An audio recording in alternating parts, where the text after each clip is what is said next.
Hello, my name is Paul Justin Lacerna. I'm an 11th grader from St. John Bosco under the supervision of Miss Wendy Bartolome. Here, I would like to discuss about this very important topic that is currently occurring around the world. Poverty. Poverty affects the lives of nearly 3 billion people globally.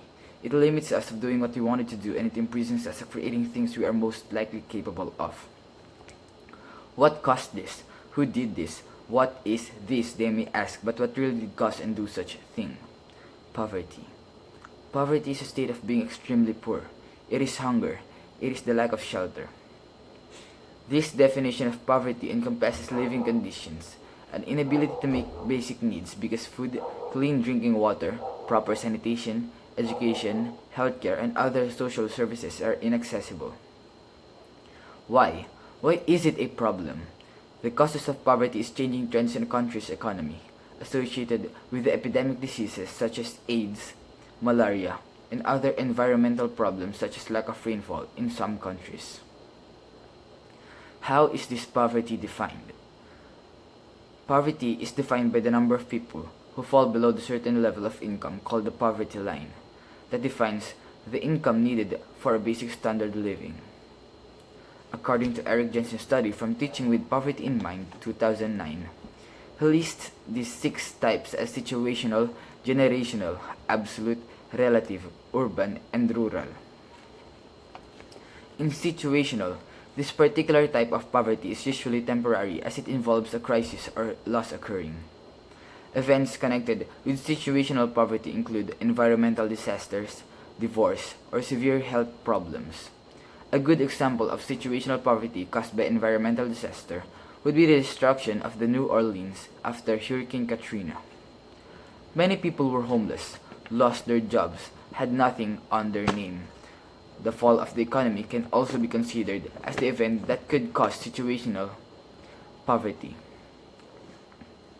Generational is a type of poverty that involves the birth of 2 generations into poverty. Because they were born into this situation, they usually don't have the tools to get themselves out of it.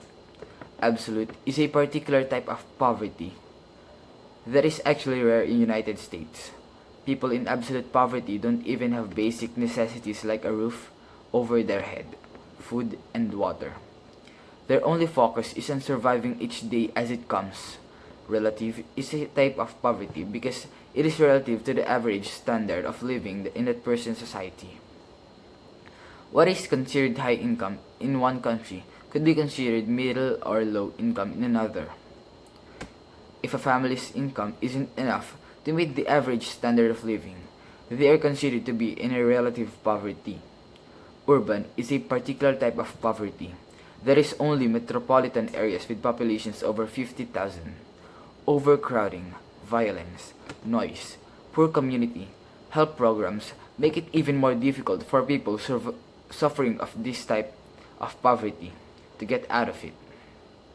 While rural, like urban poverty above, rural poverty occurs only specific area types. These areas are non-metropolitan with populations below 50,000. The low population limits services available for people struggling financially, and a lack of job opportunities only compounds the problem. The amount of stress and anxiety a poverty could place on a person, it shouldn't be too shocking that poverty can cause a great multitude of issues. These can include challenges with emotions or in social interactions, and it can also cause health problems and safety concerns. Often, a person suffering from poverty will be struck with one bad thing that will only compound as that bad event causes another bad event, and that other bad event causes yet another bad event. A good example of this would be credit cards. Families living from paycheck to paycheck might turn to credit cards to help them through tough financial spots. Unfortunately, with high interest rates and fees involved, a small tough spot like running out of toilet paper soon turns into a massive bill as other needs are put before paying that credit card. Many families in poverty have both parents working multiple jobs, and this can leave the children to fend for themselves. They end up finding ways to survive in their world instead of spending time learning about it. These children will often have high tardiness and absences, poor grades, and lack of focus and concentration to pay attention in class. Because both parents are working, children are growing up in low-income areas, tend to feel unloved and lonely. This low self-esteem and longing for attention and love will have them turning all the wrong places. Many of these children perform poorly in school, have behavioral problems, bad attention is better than no attention, drop out of school, and begin abusing drugs and alcohol far earlier than their higher income peers. A lack of transportation or healthcare can lead to frequent tardiness or absences for children in low income areas.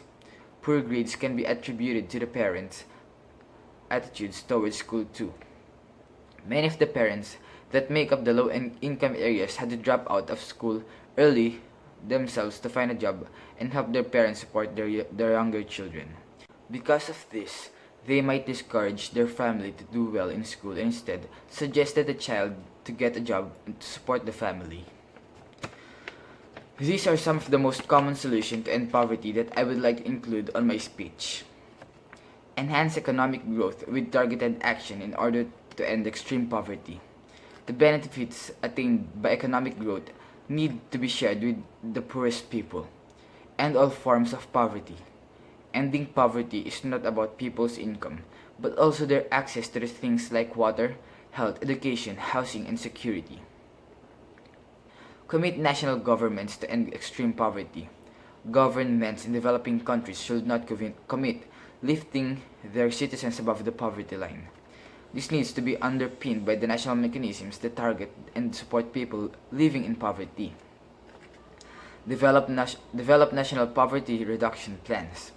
Government in developing countries must follow through their commitment to the action though national poverty reduces plans. Strategic approaches to the ending extreme poverty should be enable public, private, and aid resources to be allocated and used.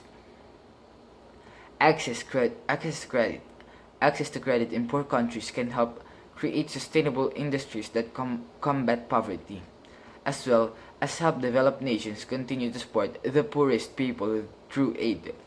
Aid helps to create favorable conditions for citizens of poorer countries and catalyzes other resources for ending poverty line like private installment and development finance. Equal education. A children needs education to attain the knowledge and life skills they need to realize their full potential. Equal education helps to break down barriers that prevent many children and girls in particular from attending school. Access to healthcare. It is important for governments to build health clinics, train healthcare workers, and invest in equipment and medicines so children can grow up healthy and strong. Water sanitation. Access to clean water is essential for every person's survival. It is important to build school latrines, community water points, and organizations to ensure the continued management and maintenance of water points. Teach children about their rights and how to take active roles within their community.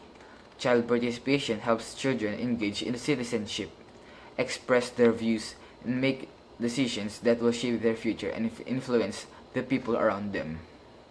Before ending this speech, I would like to say yes. Yes, because it is curable if we started working together and make some changes in living.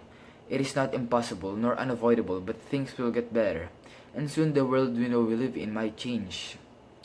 There will be no families living in hunger, thirst, and in lack of money. We have a lot of advantages to conquer this problem and take over to make the world a better place. Just imagine living in a peaceful and equal environment where no one is ahead of us but law. We will soon live in an equal world, a better environment, and a better life. Will there still be a problem in the future? Yes, because poverty is unavoidable. It is people's perspective in living. We are in a world full of wonderful creatures, and somehow we are one of them. Everyone has their own capabilities and abilities on performing such designated tasks. In fact, if we take this moment and look at everything the humanity has done, we can't bear but see and witness no matter how hard life put us down.